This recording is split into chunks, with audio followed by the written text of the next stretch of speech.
Welcome back to Behind the Business, and today I'm going to be sharing with you lessons that supported me to double our sales conversions.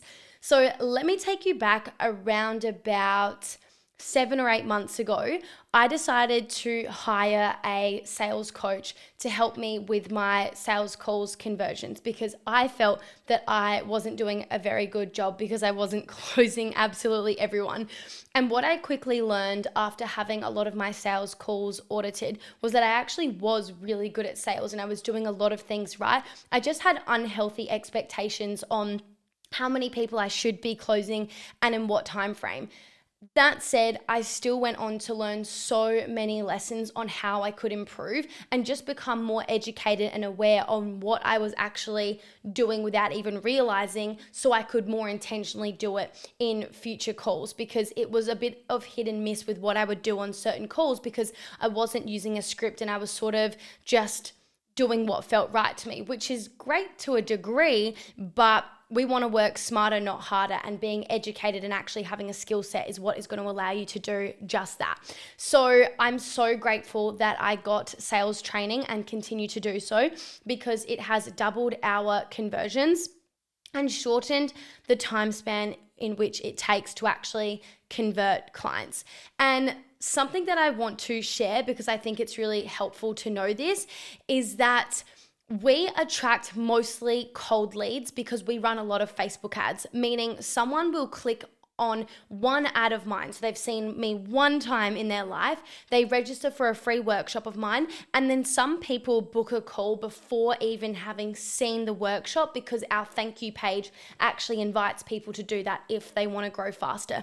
But what this means is, despite us having more calls than ever before, which is great, it does mean that they are colder because they actually haven't consumed any of my content, which makes it even harder to close them. And yet we still have a really healthy conversion rate, which is something I'm really, really proud of. And I didn't realize how cool this was until quite a few people reflected this back to me, that it's not normal to have this kind of a close rate given the circumstances. Now, don't get me wrong, we also have plenty of calls with people who have consumed long form content of mine, such as my masterclass, but not everyone has. And yet it evens out to being 50% close rate on average, more or less, of course. Sometimes it's way more, sometimes a little bit less, but that's around about the average in the last few months. So I can't wait to share with you some of the key lessons that I have learned over these last 7 to 8 months from my sales coach that I now really intentionally apply to my sales calls. But I think that that was helpful context to share first and foremost. So let me dive into sharing the lessons. First of all, with that context of knowing that we attract mostly cold leads, one of the best ways to turn them from cold to warm to hot is having them consume long form content. Now, like I said, not all of my calls are with people that have done that. Those that have, I find them very easy to close because they already like, know, and trust me. They're educated on me, my system, my story, their pain points, and their solution. And we've got a really great offer. Those that haven't consumed my masterclass or listened to my podcast, for example, or my YouTube channel, they require a little bit more work. But essentially, if you want to take your leads from cold to hot, the best thing you can do is get them to consume long form content. So we do our best to do that. And the first lesson is having a pre-call sales process in place to ensure that leads at least know you before getting on the call. So for example, there's a full process in place, but what we have is someone books a call with us and then they are redirected to a thank you page, which has a 10-minute video of me sharing really briefly about my story, who I help, the problem I solve, the method that I teach, and all of those sorts of things. So they at least have a 10-minute summary before jumping on the call, and I found that that has made a big difference in comparison to when we didn't have that at all in place. We also then have an email sequence that goes out where they are sent client testimonials and YouTube videos of mine and my podcast and things like that, so that those that are super, super keen to, be supported will consume that content, or at least some of it. And again, if they've then consumed more content, it's way easier to actually close them as a client. So in a nutshell, you really need to have good enough content that people will continue to watch it, and binges are buyers. We want to get them to binge consume our content. So that is the first thing. That's the first lesson, is have a strong pre-call process. You can do other things like SMS them or message them on Instagram or LinkedIn or Facebook before the call, and all of these sorts of things you can do and I recommend doing so that you're building a relationship before you actually even get on the call, especially for those colder leads. So that is lesson number 1, and I'm going to be sharing 3 more lessons for you today. The second lesson, and this is such a big one that my sales coach reflected back to me that I sometimes did and sometimes didn't, and he saw there was a significant difference when it came to conversions when I did implement this one thing, and that was highlighting the pain point. So sometimes I would go on calls with people and I would become friends with them. Like, I would have so much fun chatting with them. I would, feel really deeply connected to them, and then they wouldn't buy, and I would be so confused. I'm like, but it felt so good. We had so much rapport. We had so much connection. What is going on here? And pretty much every time, what I learned is that the friendliness was there, but a very essential piece of a buying cycle wasn't there, which was actually helping them to see the problem that they have and linking pain to that. Not in a way of like, let's try and make them feel as shit as possible. That is absolutely not the goal.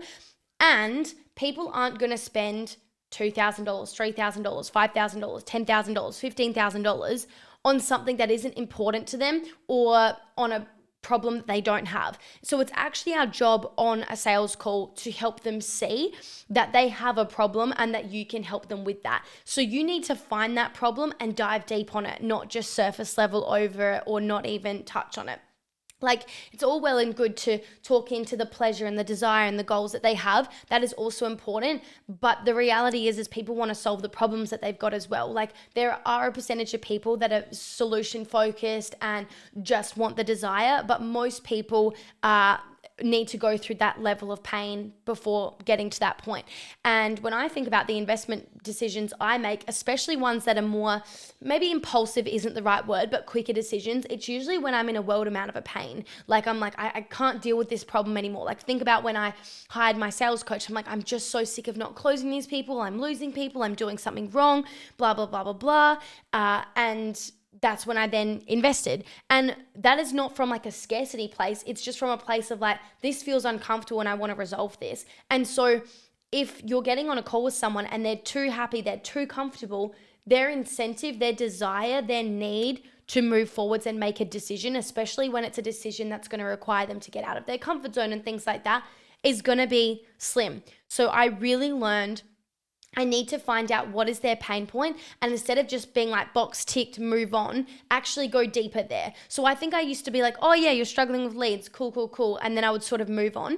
But now I ask probably like 3 or 4 or even 5 questions, layers deeper on that one thing. So instead of finding lots of little things, I'll find one thing and go deeper on it to really help them see how important this is and how essential it is that they move through this. And this is a really genuine thing. You're helping them to move forwards, because often people don't realize how stuck they are. And if they already know that, they're already super educated and aware, well, then you're not going to have troubles actually selling to them. But if they're not aware, or they're, got more scarcity in all of these things, they lack trust in themselves, which a lot of people have, then it is really important we help them to see this. Like, what is the cost of staying where they are versus moving forwards now and getting the clarity and the support that they need, right? Because right now, investing in themselves is more painful than doing something about the problem. So you need to help them see that the problem is far more costly than any investment could possibly be, if that's the truth, of course. Oops, just dropped my iPhone. So that is, a really, really important piece to this is finding that core pain point and to not be surface level in it. So I might actually spend 10, 15, even 20 minutes on a sales call now just speaking into one big problem. So an example might be, my target audience, typically I'll go on their social media and I'm like, wow, I have no idea who you help. Your messaging is super vague. It's super unclear. It's not compelling at all. And that's a huge problem. And so maybe they don't realize that because it looks cool or it sounds cool, but if it's not If it's not converting, they're not getting they're not getting the leads, they're not getting the traction, they're not getting the calls and the conversions themselves. There's a reason for that. And if messaging is their problem, it's my job. It'd be such a disservice to not actually highlight that to them. So highlight one core pain point and dive deeper on that rather than being surface level. So if that means getting clear on all of the core areas that you support in and prepping a whole bunch of questions for each area, then that's what you should do. So for example, I teach the scalable system. I believe that you only need these 3 pillars to start, grow, and scale your business in a really simple, sustainable, and spacious way. And I really believe this to my core. It's the only 3 things that you need. And there are 3 components that go into each of these pillars, which is sustainable strategy, seamless sales, and simple systems. If you have those 3 in place, you are good, but you have to master it, not dabble in it. And so with those 9 components that make up those 3 pillars, I've got 3 to 5 questions I've written down based on all 9 components. So I've got that as a guide. So if someone says, oh, I'm having a retention problem, and I can see, yep, that's the root cause, I've got all these follow-up questions I can ask to dive deeper in that. So I've gone and prepared that for each section of my system. And I teach my clients to do this as well to make their life a lot easier in case they're feeling, nervous or put on the spot and can't think of something, in that moment, right? I don't really reference this, to be honest, very much anymore because I know my method so, through and through so deeply that I really can just speak into it, but it's nice to have it there if need be. Or when you hire a sales closer, having them know the questions based on your method that you will know more than they do is really, really important as well. So lesson number 1 is to have a strong pre-call process in place. Number 2 is to highlight one core pain point and dive deep into that.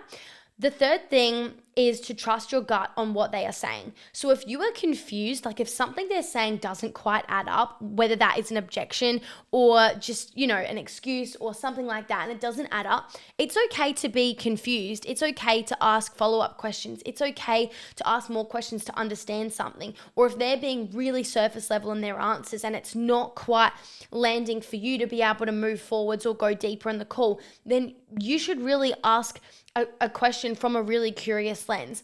I think in the past I would just keep it surface, what they said I went with, and I would move forwards. Or if they had an objection, I just need to think about it, I just need to speak to my partner, I need to do this, I need to do that, I'd be like, yeah, cool, that makes sense, and sort of allow it. But often it doesn't make sense to me.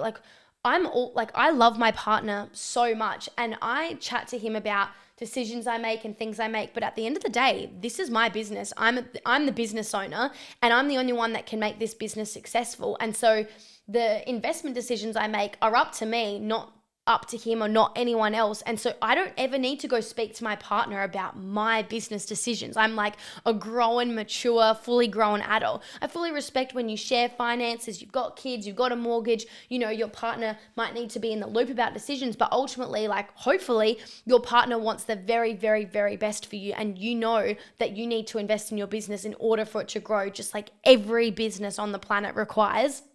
Think about a cafe. They can't even make $5 from a coffee without the machine, the staff, the beans, the cups, the milk, the plates, the spoons, the forks, the cash register, the tables, the chairs, all of the things. They need all of that to make $5, right? And so it's the same thing with our business, except the coffee isn't the product, we are, and we need to invest in that product, because if we don't have the skill set, the business isn't going to grow, and then you're not actually going to have a business. You're just going to have a really time-consuming and expensive hobby. So therefore, you need to invest in yourself, and that really is up to you more than anyone. And if your partner doesn't support you running a business, then that's really, really sad if that is your purpose, your calling, and what you really want. So for me, I get kind of confused when someone needs to speak to their partner. It's like, I would have spoken to my partner before I jumped on a call if I really needed to speak to my partner about making a decision. So often you'll find that people aren't being completely honest with themselves or with you even. And sometimes they are. I'm not saying everyone that says that is just a liar. That's not what I'm saying. But I'm saying sometimes, and you will know this based on your gut feel with the conversation you're having, if something doesn't add up that they're saying. And I used to just brush over it and then wonder why I never heard from them again. It's pretty common when someone starts saying things that don't really make sense to you and you ignore it, that you completely lose them and you never hear from them again. It really sucks. Versus when you hold them to a higher standard, you trust your gut. I'm like, that's weird. They didn't mention that earlier, or, they need to think about it, but what do they need to think about? Like, I've just explained everything here. Like, if they need to think about something, they could just ask me here. So if you're a little bit curious on something or confused, ask, be like, just so I understand, and then say XYZ. Or, let's say they've tried absolutely everything apparently, and they've invested in all of these coaches and it's never worked before. That doesn't really add up. The likelihood of having been screwed over by 5+ coaches in a row and no one's been able to help you, and you've invested $100,000 and you've never gotten a single result, doesn't quite add up to me. Surely you would have learned a lesson after the first attempt or the second attempt, but surely the third one on, you've gotten some sort of a lesson there. And so to save yourself from being coach number 7 that they feel betrayed by, you want to ask follow-up questions so you're not taking on the wrong people, and that you're really understanding the full context of what's going on here. So trust your gut on what they're saying. I can usually tell when someone is saying something because they just want to get off the call, they're getting nervous, or they're getting scared, which is, totally fine. I've been there. I've actually lied to coaches before many, many years ago when I first started my business, because they said the investment and the scared the living daylights out of me. And I don't consider myself a liar at all. And I know times where I've done that as well. I've said, I just don't have that money, even though I fully well had the money in my bank account, and I can't believe that I said that, but I just look back to that previous version of myself and I was just really, really scared. And that's okay. And had that coach at the time held me to a higher standard, maybe I would have signed up with them and actually got the support I needed, rather than delaying that growth for another 3+ months because I was too scared, So trust your gut in what they are saying. And if you are confused with something they're saying, just lovingly question it. Not because you want to push them or pressure them, you absolutely don't. But if they're saying something that doesn't line up with what they told you they want, then it's your job to question that. That's really what sales calls are for. It's to ask questions to help people make the right decision for them. And an objection to think about it, speak to their partner, whatever the thing is, that's not really making a decision. That's sitting right in the middle. You ideally want a yes or a no, and being completely unattached in what that is. And I'm not saying that there's never a place where they can't go and think about it or something like that in between. I fully am there for it. I need you to hear me. It's only if something's not lining up in your gut, like something just doesn't feel right about it, then you're better off doing what you can to help them come to a decision. And if that's a no, that is completely fine. So trust your gut in what they're saying. And the fourth lesson I want to share with you is to hold potential clients to a high standard. Typically, they are looking for a coach because they are stuck, they are struggling, they want support with something. And it is our job as a coach to hold our potential clients and our clients to a higher standard than they, currently do for themselves, so that they can grow. Because you don't grow by staying the same. You don't grow by not making a decision. You don't grow by not moving forwards. You grow through raising your standards and having your actions aligned with the thoughts and the stories that you have. And so we want to make sure we are helping them to do that. It's one thing for them to say, I've just been struggling for so many months. I really, really want this. I'm so committed, so ready to change things. And it's like, oh, well, I'm just really busy for the next 3 months. So, I think it's a better time in 3 months. It's like, that doesn't line up with what they just said they wanted. And that's exactly why they are where they are. And so when you pick up on something like that, where someone is saying something that doesn't line up with the goals that they shared that they apparently truly want, then your job is to lovingly hold them to a higher standard. And that's going to actually allow them to grow and evolve. Otherwise, you are letting them go to remain exactly where they are. And that's not great for them. So they are the 4 key lessons. There's obviously many things, but these are the main lessons that came up for me that I wanted to share today that helped us double our conversion rate. So in summary, have a strong pre-call process in place to ensure that the lead or potential client, should I say, already likes, knows, and trusts you. Number 2, highlight the core pain point once you found it and dive deeper into that and not be surface level, so that you can really showcase your authority and leadership skills.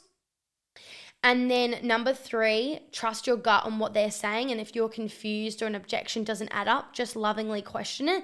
Bring confusion and curiosity forward.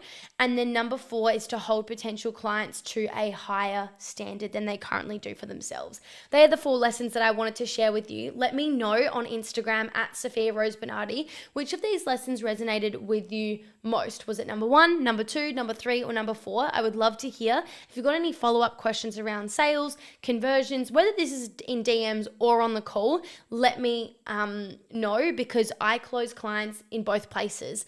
You can do this very similar process via the DMs as well, in voice messages or direct messages. So yeah, send me a message and we can have a chat about it, as I would love to support you to increase your conversion rate. So all of that effort you're going to attract and nurture actually pays off when it comes to converting them, so that you can really support them to solve their problem and get the outcome that they want. All my love, and I'll see you in next week's episode.